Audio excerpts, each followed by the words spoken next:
ఈ మధ్య స్టడీ చెప్తున్నది ఏంటంటే జీన్స్ తోని కూడా క్యాన్సర్స్ వస్తున్నాయని చెప్పేసి కొంతమంది అంటున్నారు. కొందరు మెటబాలిక్ డిజార్డర్ అని కొంతమంది స్టడీస్ చెప్తున్నారు. ఇందులో వాస్తవం ఎంత? క్యాన్సర్ జెనెటిక్ ప్రాబ్లం వల్ల వస్తుంది.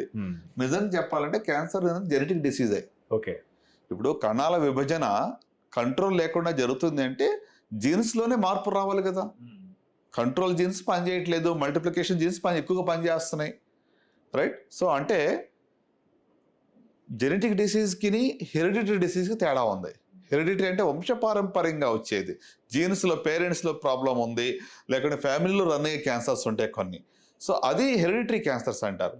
సో కనుక జీన్స్లో తేడా అనేది అక్కడ కూడా హెరిడిటరీలో కూడా ఒక జీన్ తేడా ఉంది. ఫర్ ఎగ్జాంపుల్ ఏంజెలినా జోలీ గురించి మనం మాట్లాడుకుందాం, right? She had a cancer of her aunt had a cancer of ovary, right? So వాళ్ళలో ఒక జీన్ బ్రాకా జీన్ అనేది పాజిటివ్ ఉండింది, ఈమెలో కూడా ఆ బ్రాకా జీన్ పాజిటివ్ ఉంది. సో ఆ యొక్క జీన్ తేడా అనేది ఫ్యామిలీలో రన్ అవుతుంది.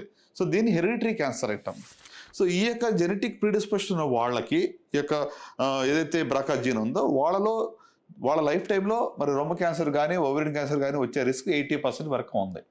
సో అలాంటి వాళ్ళు షీ అండర్వెంట్ ప్రొఫిలాక్టిక్ సర్జరీ, ముందుగానే జాగ్రత్తగా రొమ్ము తీయించేసుకుంది, ఓవరీస్ తీపించేసుకుంటాను ఆ క్యాన్సర్ రాకుండా.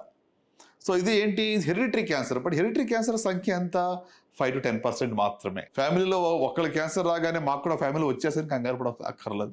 వాళ్ళలో ప్రత్యేకమైన ఇలాంటి జీన్స్, ప్రూవన్ జీన్స్ మ్యూటేషన్ ఉంటేనే, వాళ్ళలో ఉండి మీలో కూడా ఉంటేనే మాత్రమే వస్తుంది.